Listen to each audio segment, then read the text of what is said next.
Sharma, and I convey my most sincere greetings to all of you. Today's topic is story writing and ये topic आपके writing section में आता है. तो आज हम डिस्कस करेंगे कि how to write a story on the basis of verbal and pictorial output, यानी स्टोरी कैसे लिखें, कहानी कैसे लिखें. एंड ये टॉपिक आपके लिए बहुत ही इंटरेस्टिंग एंड ईजी होने वाला है क्योंकि स्टोरी किसे अच्छी नहीं लगती. एंड एग्जाम में आपसे जब स्टोरी लिखनी पूछी जाती है तो वो बहुत ही इजी क्वेश्चन होता है अटेम्प्ट करने के लिए, क्योंकि आपको स्टोरी की आउटलाइन जो है बेसिकली वो प्रोवाइड की जाती है क्वेश्चन में, एंड आपको उसी आउटलाइन की हेल्प से यानी वर्बल इनपुट की हेल्प से स्टोरी को डेवलप करना होता है. अब एक और तरीके से आपके सिलेबस में स्टोरी राइटिंग पूछा जाता है, वो है पिक्टोरियल स्टोरी राइटिंग. ओके, तो इस वीडियो में I am going to explain both verbal and pictorial story writing skills for you. हालांकि पिक्टोरियल स्टोरी राइटिंग एग्जाम में नहीं पूछी गई है प्रीवियस कुछ ईयर्स से, लेकिन फिर भी आपको पता होना चाहिए कि पिक्टोरियल स्टोरी राइटिंग क्या है, वर्बल स्टोरी राइटिंग क्या है. एंड ये भी बहुत ही इजी है. पिक्टोरियल स्टोरी राइटिंग भी उतना ही इजी है जितना कि वर्बल स्टोरी राइटिंग है, क्योंकि पिक्टोरियल स्टोरी राइटिंग में आपको एक पिक्चर गिवन होती है एंड उसी पिक्चर की हेल्प से आपको स्टोरी डेवलप करनी होती है. वर्बल स्टोरी राइटिंग में जैसा कि मैंने आपको बताया कि एक आउटलाइन दी हुई होती है और उसी से स्टोरी डेवलप करनी होती है. तो बहुत सारी हिंट्स, बहुत सारी बातें ऑलरेडी आपको पता चल जाती हैं क्वेश्चन को पढ़ते ही. तो चलिए मैं आपको बताती हूँ कि आज के इस लेसन में हम सबसे पहले तो समझेंगे कि what is a story. Okay, फिर इसके बाद हम डिस्कस करेंगे कि एक स्टोरी के क्या की पॉइंट्स हैं, क्या की एलिमेंट्स होते हैं. देन हम ये देखेंगे कि एग्जाम में लिखते समय आपको क्या फॉर्मेट फॉलो करना है स्टोरी राइटिंग के लिए. इसे आप बहुत ही ध्यान से समझिएगा. एंड वीडियो के एंड में मैं आपको प्रोवाइड करूंगी कुछ एग्जाम्पल्स जिनमें हम सॉल्व करेंगे प्रीवियस बोर्ड एग्जाम्स में पूछे गए स्टोरी बेस्ड क्वेश्चंस को, और पिक्चर बेस्ड स्टोरी राइटिंग के लिए सॉल्व एग्जाम्पल भी मैं आपको प्रोवाइड करूंगी. So let's get started and first of all let's see what is a story. Well, a story is a narration of a set of fictitious events used to convey a moral message. समझिए आपकी story क्या है. तो story जो है वो एक narration है. नैरेशन का मतलब टू टेल, बताना, समझाना. ओके, क्या बताना है?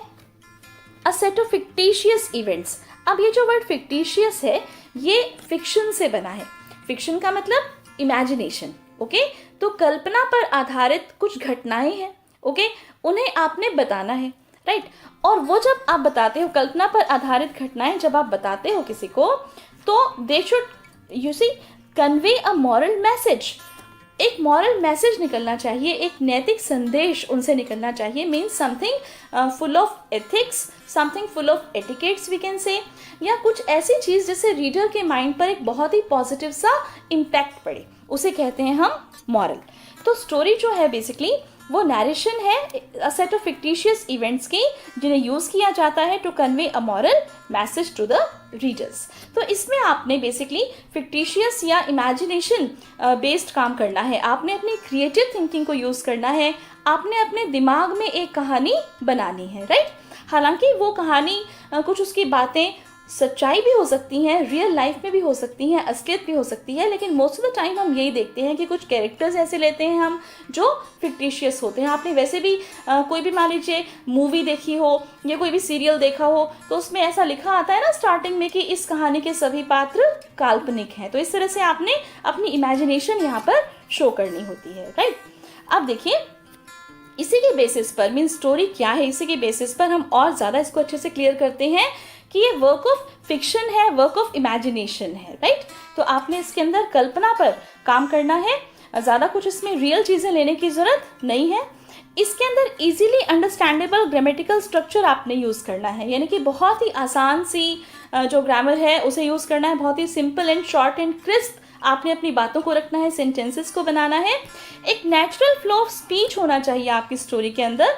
ओके, जैसे कि आप मान लीजिए किसी से बात कर रहे हैं, कोई घटना, कोई इंसिडेंट किसी को सुना रहे हैं, तो इस तरह की टोन होनी चाहिए आपकी स्टोरी की.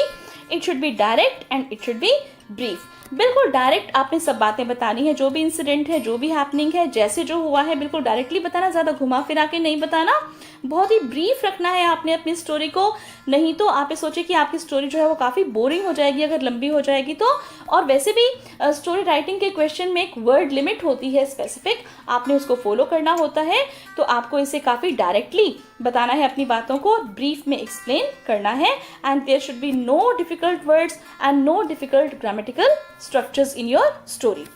It's entirely a work of fiction or imagination, and it should contain a natural flow of speech.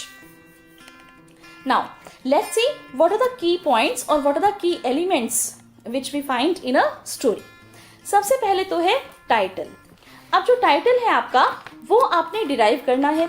मैं आपको बता देती हूँ कि जैसे दो तरीके से क्वेश्चंस पूछे जाते हैं, या तो वर्बल स्टोरी राइटिंग या pictorial story writing, means based on picture. तो जहाँ तक वर्बल स्टोरी राइटिंग की बात है उसमें मैंने आपको बताया कि आपको एक आउटलाइन दी हुई होती है. आप उस आउटलाइन को रीड कीजिए एंड देन आप पहले ही डिसाइड कर लीजिए कि ये जो आउटलाइन है या ये जो सेंट्रल बात है, सेंट्रल थीम है, ये जो सेंट्रल आइडिया है, ये किस टाइटल क्या टाइटल इसमें से निकल सकता है. तो ये आपने आउटलाइन को पढ़ते ही देख लेना है कि बेसिकली ये जो बात है, ये जो स्टोरी है, ये किस बारे में है. And believe me, that is going to be the title of your story. अब जो टाइटल है स्टोरी का वो बहुत ही आई कैचिंग होना चाहिए, इंटरेस्टिंग होना चाहिए, बहुत लंबा नहीं होना चाहिए. ओके, जैसे कि हम नॉर्मली किसी भी और टॉपिक में अपना टाइटल सिलेक्ट करते हैं, बिल्कुल ठीक इसी तरीके से आपने अपने टाइटल को सिलेक्ट करना है. फिर दूसरी चीज़ होती है किसी भी स्टोरी के अंदर उसके कैरेक्टर्स. कैरेक्टर्स का मतलब, कैरेक्टर का मतलब पात्र. ओके, कि जो भी कोई लोग हैं, जो भी कोई आपने उसमें कैरेक्टर्स डाले हैं, जो भी अपना रोल प्ले करेंगे. ओके, तो जो कैरेक्टर्स हैं, पहली बात तो आप ये देखिए कि वो बड़े ही वेल डिफाइंड होने चाहिए कि भी आपने कौन कौन से कैरेक्टर्स लेने हैं अपने माइंड में आप पहले से सोच के रखिए. ओके, फिर ज़्यादा कैरेक्टर्स इसके अंदर लेने की ज़रूरत नहीं है. राइट, एक मेन कैरेक्टर होता है, आपको पता है किसी भी स्टोरी में जो प्रोटैगनिस्ट होता है आपकी स्टोरी का. राइट, उसी के चारों ओर जो है आपकी स्टोरी रिवॉल्व करती है. आप चाहो तो एक या दो सपोर्टिंग कैरेक्टर्स और इसके अंदर ले सकते हो, लेकिन बहुत ज़्यादा कैरेक्टर्स मत लेना क्योंकि उनके साथ जो है डील करना बहुत मुश्किल हो जाएगा थ्रू आउट द स्टोरी.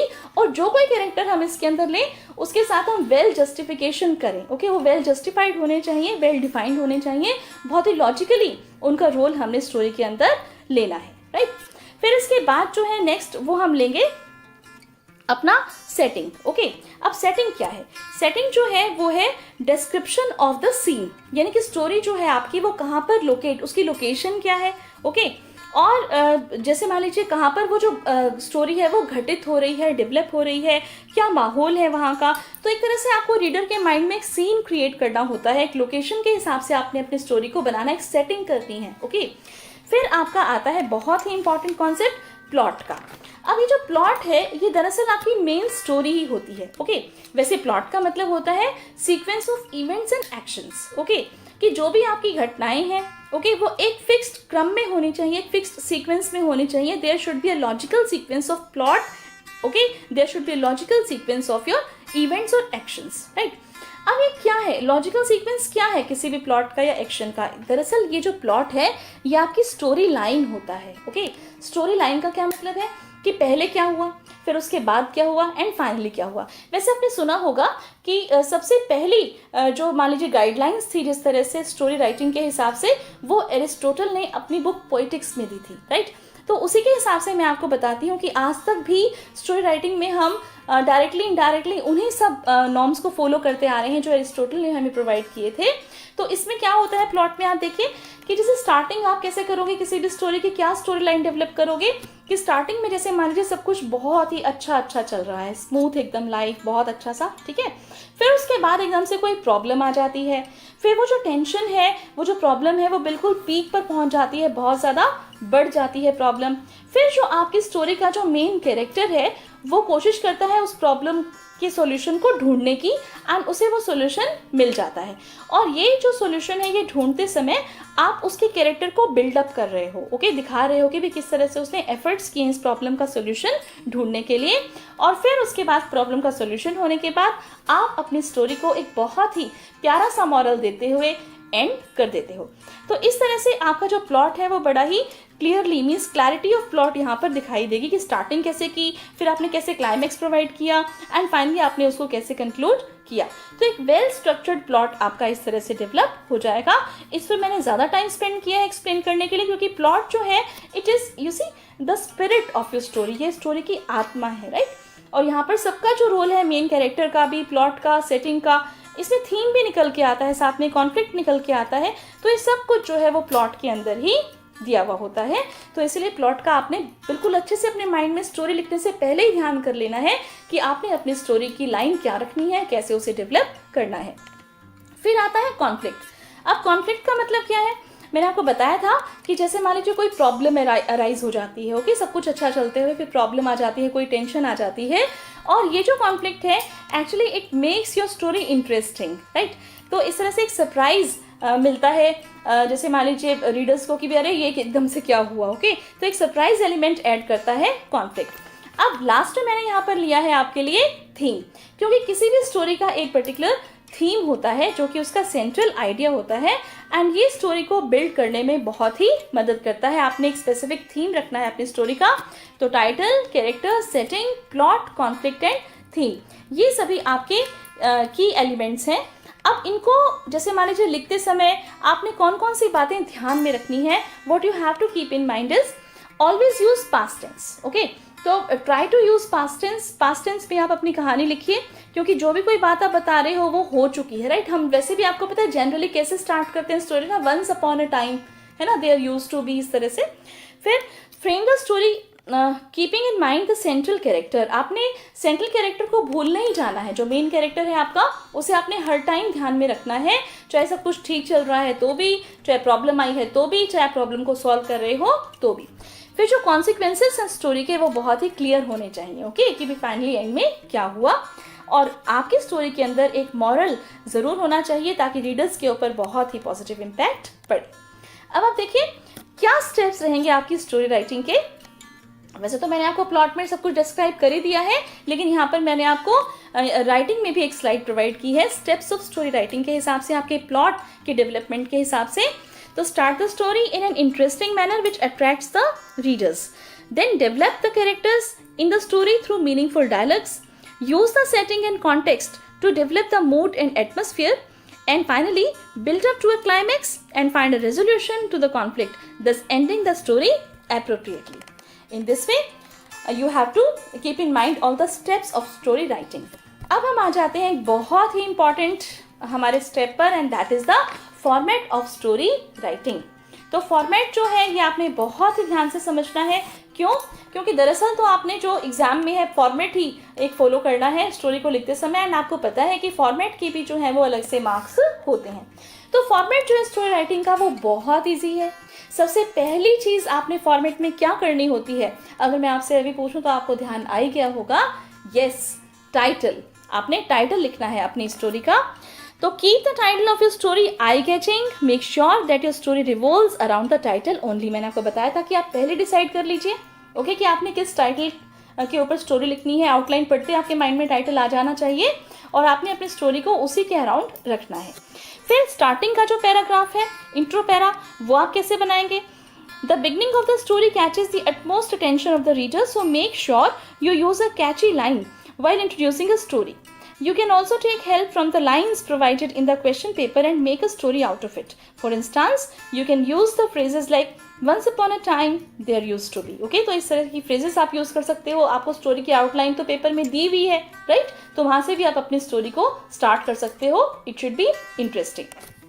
फिर आप आ जाओ अपने प्लॉट पर, किस तरह से आपने अपनी स्टोरी को डेवलप करना है। The plot actually means your whole story, so make sure your plot is well developed and based on your title. Make sure you include the worthy characters in your story.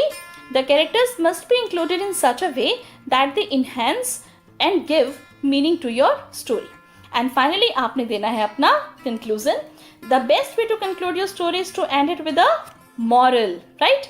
In this way the reader will get impacted by your story. Sometimes open ending also leaves an impact on reader's mind, so it is totally on you on how to conclude your story. तो conclusion जो है, वैसे तो मैंने आपको बताया कि आप इसमें एक मॉरल प्रोवाइड करोगे, एक अच्छा सा पॉजिटिव नोट पे अपनी स्टोरी को एंड करो। कई बार क्या होता है कि स्टोरी राइटर्स जो हैं वो अपनी स्टोरी को ओपन एंडेड भी छोड़ देते हैं, means they leave the ending of the story up to the readers thinking, okay, कि रीडर्स जैसे चाहें अपनी स्टोरी को एंड कर लें। लेकिन अच्छा ये रहता है कि आप फाइनली उसके अंदर एक मॉरल प्रोवाइड करें, राइट। तो इस तरह से जो आपकी फर्स्ट लाइन होगी, ओके, क्योंकि वो फर्स्ट इंप्रेशन जो है आपको पता है वो लास्ट इंप्रेशन होता है, okay, first impression is the last impression. तो मेक श्योर कि आपकी जो फर्स्ट लाइन जो है स्टोरी की वो कैची हो, अटेंशन सॉरी जो आपका टाइटल है वो भी आपका एकदम इंटरेस्टिंग हो, ओके, पूरी की पूरी स्टोरी आपके उसके चारों रिवॉल्व करें।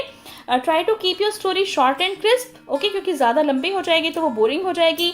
बहुत सारे कैरेक्टर्स आपने यूज़ नहीं करने हैं इसके लिए, बिल्कुल सिंपल लैंग्वेज आपने यूज़ करनी है जिसमें आपकी कोई ग्रामेटिकल मिस्टेक्स ना हो, ज़्यादा कॉम्प्लेक्स ग्रामेटिकल स्ट्रक्चर्स को यूज़ करने की ज़रूरत नहीं है आपको, ओके। सिंपल वर्ड्स यूज़ कीजिए, कॉम्प्लेक्स वर्ड्स को यूज़ ना कीजिए, ओके। इस तरह के वर्ड्स यूज़ कीजिए जो बिल्कुल ईजिली अंडरस्टैंडेबल हो। एंड फाइनली एक मॉरल आपका ज़रूर होना चाहिए आपकी स्टोरी में, ताकि जो रीडर्स हैं उनके ऊपर उसका अच्छा इम्पैक्ट पड़े, ओके। अब हम आ जाते हैं एग्जाम्पल्स पर, और जैसा कि मैंने आपको बताया मेरी हर वीडियो में मैं आपके लिए लेकर आती हूँ जो प्रीवियस ईयर्स में बोर्ड के जो एग्ज़ाम्स हैं, बोर्ड की जो क्लासेस हैं उनमें जो क्वेश्चंस पूछे गए हैं, ताकि आपको एक पैटर्न का पता चले कि किस तरह के क्वेश्चंस जो हैं वो एग्ज़ाम्स में पूछे जाते हैं। और मेरे जितने भी लेसन्स हैं वो सभी इसी बात पर बेस्ड होते हैं कि किस तरह से आपके जो मार्क्स हैं वो ज़्यादा से ज़्यादा अच्छे आएँ, ओके। तो इसीलिए मैं प्रीवियस एग्जाम्पल्स ही आपको प्रोवाइड करती हूँ, प्रीवियस सॉल्यूशंस आपको प्रोवाइड करती हूँ अपनी हर वीडियो में। देखिए ये है आपके लास्ट ईयर जो बोर्ड का एग्जाम हुआ था 10th क्लास में, उसमें जो क्वेश्चंस पूछे गए थे स्टोरी राइटिंग पर बेस्ड। तो जैसा कि मैंने आपको बताया वर्बल स्टोरी राइटिंग ही इसके अंदर पूछा जाता है, राइट। पिक्टोरियल स्टोरी राइटिंग वैसे नहीं पूछा गया, वो हम एंड में डिस्कस करेंगे।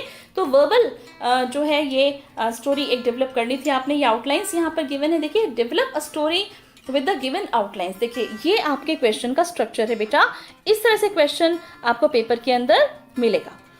तो once a lion, jungle, sleeping, a mouse started jumping over the lion woke up, caught the mouse begged, the lion, mercy, hunter, net, the lion caught roar, mouse cut the net, lion free and moral। तो ये देखिए, ये आपको outline पढ़ते ही ध्यान में आ गया होगा कि ये जो स्टोरी है ये किसके बारे में है। यस, ये एक लायन के बारे में है एंड एक माउस के बारे में है। तो चलिए देखते हैं कि इसे हमें कैसे सॉल्व करना है, क्या फॉर्मेट रहेगा इसका। तो देखिए ये आपकी पूरी की पूरी स्टोरी यहाँ पर मैंने इस स्लाइड के ऊपर मेंशन की है। आप चाहें तो इसका स्क्रीनशॉट ले सकते हैं, चाहे तो इसको पेन और पेपर लेके बैठ जाइए, वीडियो को पॉज करके इसको नोट डाउन कर लीजिए, समझिए इस चीज़ को। सबसे पहले क्या है, तो सबसे पहले हमने इसमें लिया है स्टोरी का title, the lion and the mouse, okay. तो जैसा कि मैंने आपको बताया था फॉर्मेट में सबसे पहली चीज़ होती है हमारी टाइटल, ओके। टाइटल हमने दे दिया, हेडिंग दे दी, the lion and the mouse, simple title है हमारा, क्योंकि इन्हीं के चारों ओर जो है वो स्टोरी हमारी घूम रही है, राइट। तो इसलिए हमारा टाइटल बन गया। फिर हमने स्टोरी को डेवलप करना शुरू किया, राइट। और लास्ट में हमने क्या दिया है, इसका मॉरल। तो मॉरल को भी आपने अलग से लिखना होता है, क्योंकि देखिए क्वेश्चन में आपसे ये पूछा हुआ था, राइट। लास्ट में आपको देखो मॉरल पूछा हुआ है, और इसीलिए यहाँ पर हमने मॉरल अलग से दिया है। देखिए, once a lion was sleeping in a forest, a mouse started playing on it. The lion was disturbed and arose from his sleep. It caught up the mouse angrily and tried to crush it to death. Then the mouse prayed the lion to leave him off and assured that it would help him when it needed. The lion laughed at it and let him off. One day the lion was caught in a net spread by a hunter. It roared and tried to escape, but in vain. The mouse heard the mouse heard the lion's roaring and came there. It started cutting the net with its teeth. The lion escaped and thanked the mouse. तो इस तरह से जो given outline थी उसकी help से हमने story को डेवलप कर लिया, एक टाइटल दे दिया और एक मॉरल डाल दिया। अब एक और एग्जाम्पल, ये भी प्रीवियस ईयर के बोर्ड एग्जाम में ही आपसे पूछा गया था, develop a story with the given outlines. देखिए, a hare makes fun of a tortoise, slow speed race, hare fast race, sleeps on the way, tortoise moves on, wins the race, moral। तो देखिए बहुत ही easy आपका ये story रहेगी, क्योंकि आपको पता ही है कि ये स्टोरी किस पर है। यस, ये है एक खरगोश और एक कछुए की कहानी, right. The hare and the tortoise, ये टाइटल हो जाएगा स्टोरी का।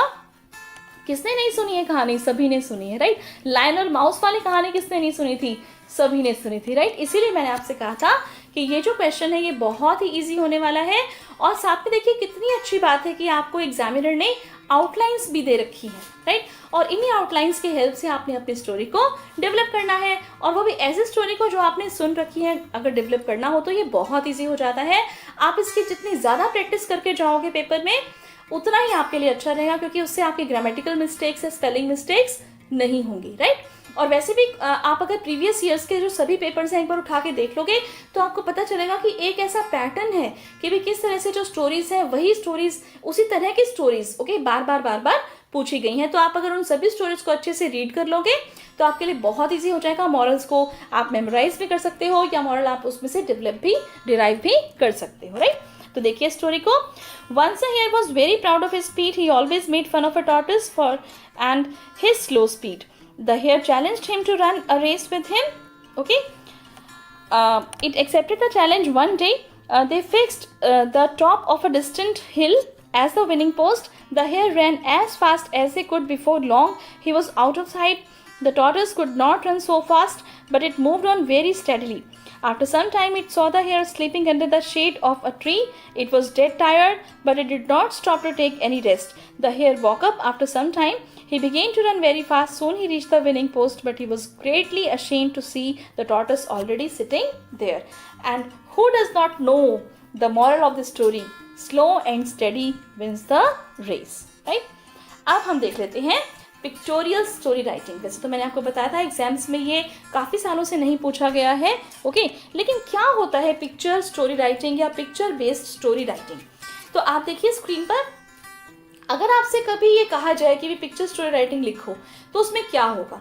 उसमें आपको एक पिक्चर दे रखी होगी। अब यहाँ पर देखिए ये एक पिक्चर है जिसके अंदर एक सीक्वेंस दे रखा है कुछ एक्शंस का, कुछ इवेंट्स का। यहाँ पर हमें एक डॉग दिखाई दे रहा है, ओके, एक बॉन है, फिर उसके बाद उसने वो बॉन अपने मुंह में ले ली, ओके, एंड देन उसने अपनी रिफ्लेक्शन देखी रिवर में, ओके। रिवर में रिफ्लेक्शन देखते ही may be he barged, okay, क्योंकि उसका शायद मन कर गया था कि एक और डॉग है यहाँ पे। हालांकि वो उसकी खुद की रिफ्लेक्शन थी। आपको अच्छे से कहानी याद आ गई होगी इन सब इवेंट्स को देखते हुए। Yes, the title must be the greedy dog. और इसकी जो स्टोरी है ये कैसे डेवलप करनी है मैंने यहाँ पर आपको प्रोवाइड की है, और एंड में मैंने आपको मॉरल भी प्रोवाइड किया है कि डोंट बी ग्रीडी, ओके।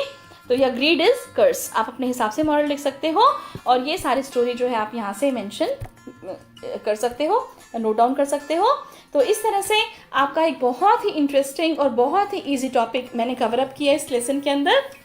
आप बिना किसी परेशानी के आप बहुत अच्छे मार्क्स लेकर आ सकते हो स्टोरी राइटिंग में, बिलीव मी, ओके। जितनी भी बातें मैंने आपको बताई हैं, टिप्स मैंने आपको बताए हैं कि पिछले पेपर्स की जो स्टोरी राइटिंग के पैटर्न है आप उनको देख जाना, सभी स्टोरीज एक बार पढ़ जाना।